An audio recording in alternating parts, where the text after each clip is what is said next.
In this video, I'm going to be asking, should you get an airbrush?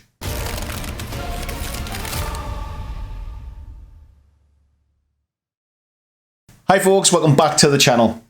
So maybe you got an airbrush for Christmas as a gift, or maybe you've got a little bit of Christmas money burning a hole in your pocket. Or potentially you've been thinking about getting an airbrush and maybe 2019 is the year you decide to go ahead and get one.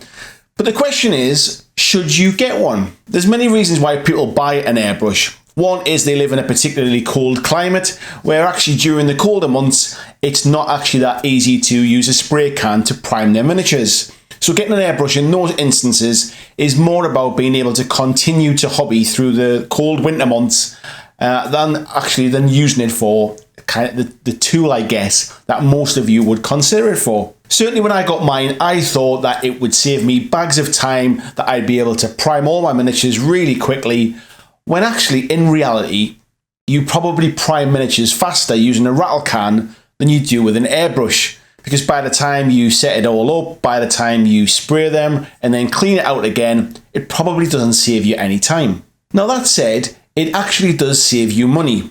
Because by the time you buy rattle cans, even cheap ones, it does mount up quite quickly. So actually using an airbrush to prime with can save you money in the long run. You use a lot less paint, you get a really smooth base coat to it, and it also saves you a little bit of money because you're using less rattle cans. Now another reason to do this would be to make sure you can base coat your miniatures in whatever colour you want.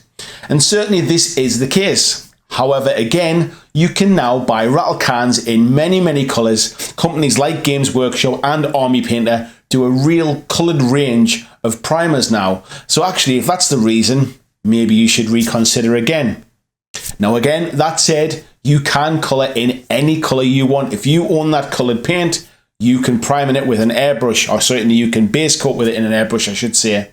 You will get a much smoother, much cleaner base coat to your miniature, and certainly if the details aren't that pronounced on the miniature, using an airbrush to base coat in this way certainly protects a lot of that detail. Now where it's really come on for me and why I would recommend that you do consider getting an airbrush is the fact that once you get over the basics of just kind of priming and you get your setup right, you can build confidence and you can get some really nice effects with your airbrush. So not only can you just use it to prime, but you can prime it with a black, for example, prime it in black and then prime from above with a lighter grey or a white to give a zenithal highlight. Now you can do this with rattle cans, but again the airbrush makes it very smooth. The trick then is when you use your colours over the top of that with an airbrush, you still see the graduation of the dark at the bottom and the light at the top as the airbrush layer goes on very thin. Now if you were to do this with a rattle can, you'd just block it all out. Now you could do this with a brush using a very thin layer or even as a wash, but I just think that the airbrush gives a really nice finish to it. Now over time I've become a little bit more confident with it, and I'll be sharing some of these tips as we go on through the weeks and months. But now I feel I can then go in with different coloured highlights and pick out certain parts of the model. So things like shoulder pads or tops of helmets, or maybe on some of the miniatures I did for Infinity are a good example where you could pick out bits of armour that really kind of highlighted. I feel now that I get a very consistent look and feel to an army without having to go into too much detail about doing edge highlighting. I certainly don't do so much dry brushing now, and it gives a really consistent feel and certainly speeds up my painting. To enable me to go through and base coat all of them in that kind of the base layered colour, and then to come back through and do them all with a highlight, and then maybe come back through and do them again with a third highlight, really does seem to speed up army painting for me. And if you're doing lots of models the same colour, certainly if you're doing something like Warhammer 40,000 and you're doing lots and lots of Marines, this might actually be a very quick way to get your army on the table. So the million-dollar question, should you get an airbrush? And I guess that depends really. If you have a large army to do and they're all pretty much the same colour and you want to do it quite quickly, an airbrush can certainly speed this up.